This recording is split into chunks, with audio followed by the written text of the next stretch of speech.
Bonjour à toi chers spectateurs, aujourd'hui parlons d'un petit film indépendant américain romantique, comique et dramatique qui se nomme This Is Not a Love Story en français ou Me and Earl and the Dying Girl en version originale de Alfonso Gomez Rejon.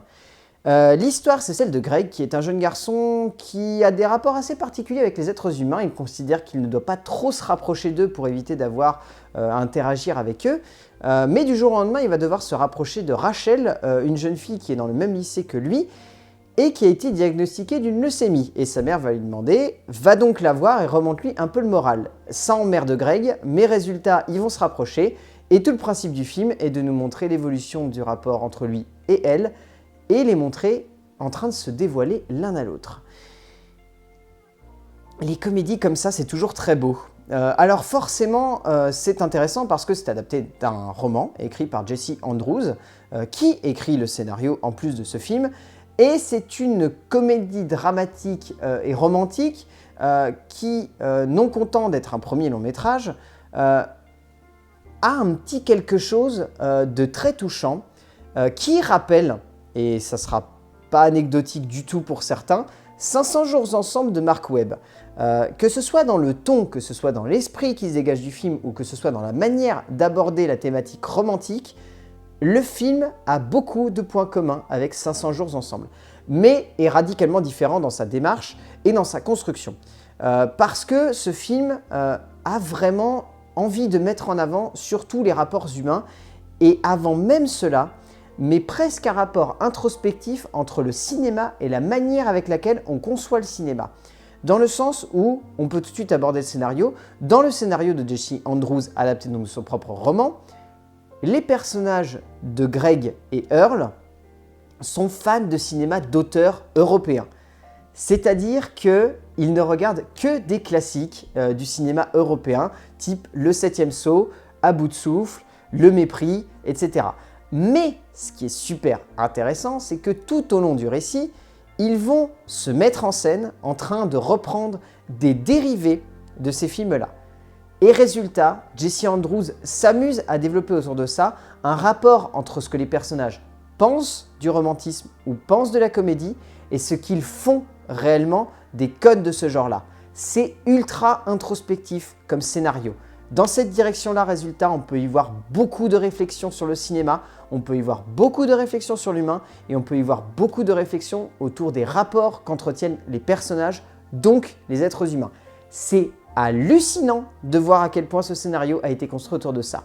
Au-delà de ça, on peut toujours reprocher à ce scénario d'être classique dans sa narration ou dans sa manière d'aborder les protagonistes, mais ce serait dommage parce que ça serait perdre une certaine innocence que ces personnages semblent perdre au fil du récit. Parce que, évidemment, ce film est aussi un passage obligatoire sur la perte de l'innocence. Le récit du film se découpe comme la perte de l'innocence de Rachel et non de Greg, qui a déjà perdu cette innocence et qui cherche à se raccrocher à une illusion qui pense être cette innocence. De ce point de vue-là, c'est fascinant, parce que les personnages sont tous montrés comme des mentors. Earl est montré comme le mentor de Greg dans la sociabilité, c'est-à-dire que lui permet encore de considérer ses rapports comme humains alors qu'il essaye de les déshumaniser. Rachel, elle, est un mentor émotionnel. Elle cherche encore à faire en sorte que Greg se sente proche des êtres humains par les émotions. Et donc, résultat, c'est ultra fascinant de voir ces deux personnages essayer d'aider Greg alors que c'est lui qui pense les aider. C'est ultra intéressant au niveau de son ensemble dramatique parce qu'il y a énormément d'idées qui se dégagent de l'écriture de Jesse Andrews. On pourrait y passer des heures presque à décortiquer tout ça, tellement c'est fascinant de voir à quel point il a vraiment réfléchi son écriture.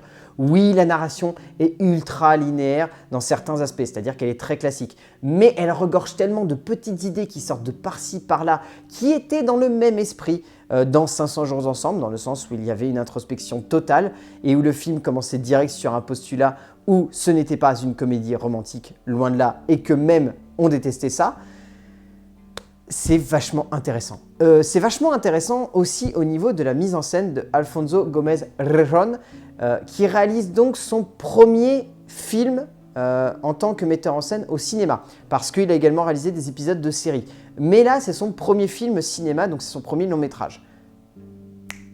Il y a des idées absolument folles dans ce film.